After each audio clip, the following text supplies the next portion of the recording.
दर्शक नमस्कार। धरानका मेयर हर्क साम्पाङले जुन किसिमको अहिलेको प्रतिक्रिया दिएका छन् त्यो प्रतिक्रियामा के भनेका छन् भने उनले बालेन शाहलाई राई लिम्बूले भोट दिन्छ त भनेर भनेका छन्। यसको मतलब उनले जातीय विभेद नै गरिरहेका छन्, किनकि बालेन शाहलाई राई लिम्बूले भोट दिनेन् भन्ने बाहुन क्षेत्रीले दिन्छन् नि त उनलाई, होइन।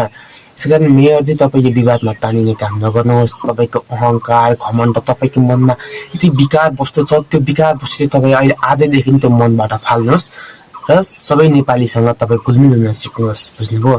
तपाईँ मैले गाली गरेको होइन, किनकि तपाईँको त्यो प्रतिक्रियाले गर्दाखेरि यति बेला राई लिम्बू पनि बिच्किएका छन्, भड्किएका छन्। यसकारण त्यस्तो प्रतिक्रिया नदिनु होला, किनकि सबै नेपाली हुन्, सबैको रगत रातै हुन्छ।